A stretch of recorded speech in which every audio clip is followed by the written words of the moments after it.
Aujourd'hui, on ouvre la place à la créativité. C'est parti!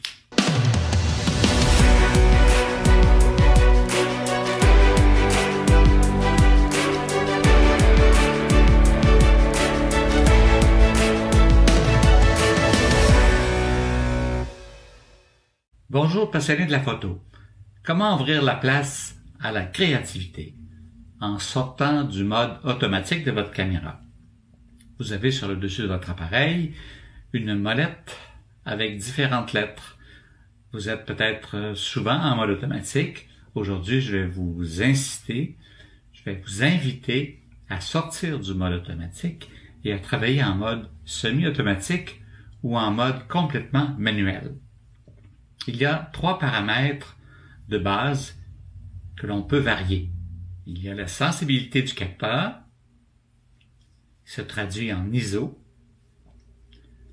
la vitesse d'obturation, qui se traduit en minutes ou en secondes ou en xième de seconde, et il y a l'ouverture du diaphragme, qui se traduit en unité F, on va dire des crans, on va souvent dire ça. Alors vous pouvez contrôler un item, laisser l'appareil décider des 2 autres. Vous pouvez contrôler 2 paramètres, laisser l'appareil choisir le 3e, et vous pouvez travailler totalement en mode manuel en contrôlant vous-même les 3 paramètres. Pour débuter, je vous suggère peut-être de prendre une photo en mode automatique et d'afficher des informations sur votre caméra pour savoir quels ont été les paramètres choisis. Ensuite, choisissez-en un que vous pourrez varier en laissant les autres gérés par la caméra. Quand on choisit de donner priorité à la profondeur de champ, à la valeur F, c'est qu'on veut décider de la profondeur de champ. Par exemple, pour un portrait, une profondeur de champ qui serait trop étroite, votre sujet pourrait avoir le nez flou, les oreilles floues et des yeux clairs, des yeux sur le focus, comme on dit, à la mise au point. Par exemple, si j'aligne différents objets, je pourrais avoir, par exemple, 3 objets, l'objet du centre net et celui du début et celui de la fin flou. Ou je pourrais choisir d'avoir le premier net, le 2e, 3e flou, ou le 3e net, 1er, 2e flou. C'est à votre choix. C'est une question de profondeur de champ et ça dépend sur quel item vous faites votre mise au point. En macrophotographie, par exemple, si je pense à une fleur, je vais choisir une profondeur de champ souvent qui va être peu profonde parce que je vais avoir un beau flou derrière. C'est la même chose un peu pour le portrait. En paysage, par contre, on va vouloir avoir une grande profondeur de champ. On veut saisir les détails à l'avant. Au fond du paysage, on veut que ce soit net aussi. Donc, on va choisir une très grande profondeur de champ. Vous voyez que c'est un item qui peut vous aider à développer votre créativité. C'est un paramètre qui est important. Le 2e paramètre dont je vais vous parler maintenant, c'est la vitesse d'obturation. La vitesse d'obturation, si on sait que vous pouvez prendre une photo à 1/60e de seconde, sans trépied, avec votre objectif kit fourni avec l'appareil, habituellement. 1/30e de seconde, ça commence à être risqué. Vous devez écarter les jambes, bien vous appuyer, prendre une bonne respiration pour éviter d'avoir un flou de bouger. Plus bas que 1/15e de seconde, que 1/15e et plus, eh bien votre photo sera sûrement floue, à moins d'un coup de chance.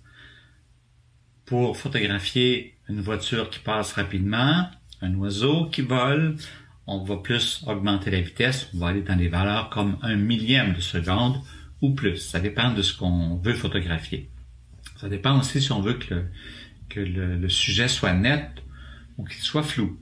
Si par exemple vous réduisez la vitesse à 1/500e ou 1/250e, mais que vous suivez la voiture de course, à ce moment-là, c'est possible que votre voiture soit nette et que vous ayez un bel arrière-plan flou, ce qui est très beau comme effet. Si vous photographiez un paysage, par exemple, avec de l'eau qui coule, avoir une vitesse très basse vous donnera une eau qui sera blanchâtre, comme un beau nuage, par exemple. Si vous augmentez la vitesse, votre eau va devenir fixe et cristalline, comme du verre. Alors, c'est une question de choix dans ce que vous voulez représenter comme photo. Alors, vous voyez qu'en sortant du mode automatique, on peut augmenter sa créativité, on peut avoir des effets qui sont très, très, très intéressants en photo. Le troisième et dernier paramètre, c'est la sensibilité du capteur. Alors, souvent, on va travailler avec une sensibilité très basse, donc sans ISO, qui demande une bonne lumière, par contre, pour avoir une belle image fine. Si on augmente en ISO, on augmente l'effet granuleux de l'image. Donc, on essaie toujours de photographier, à moins que ce soit voulu, avec un ISO bas pour avoir une image très fine. En intérieur, on peut utiliser un ISO 400 si on n'a pas de lumière d'appoint. Ça dépend de l'éclairage aussi.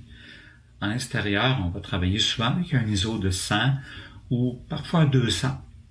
On peut aussi laisser l'appareil choisir l'ISO et fixer les autres paramètres, comme par exemple, choisissez la vitesse, vous choisissez l'obturation, mais vous laissez la caméra choisir de l'ISO. Alors, c'est une autre façon d'exploiter ces trois paramètres. Parfois, on préfère un, parfois, on préfère deux paramètres, parfois, on en préfère trois.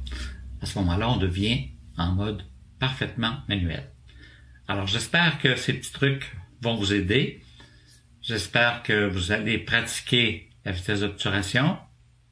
Faites une série de photos en rapport avec la vitesse, le choix de la vitesse. Faites une série de photos en rapport avec le choix de l'ouverture du diaphragme. Et faites une série de photos en fonction du choix de l'ISO. Vous allez voir ce qui va se produire. Dans les prochaines capsules, je vais vous parler de la lumière. Vous allez voir que la lumière, c'est très important. Parce que rien qu'à voir, on voit bien, qu'à annonceur, on voit rien. Alors voilà, c'est tout pour aujourd'hui.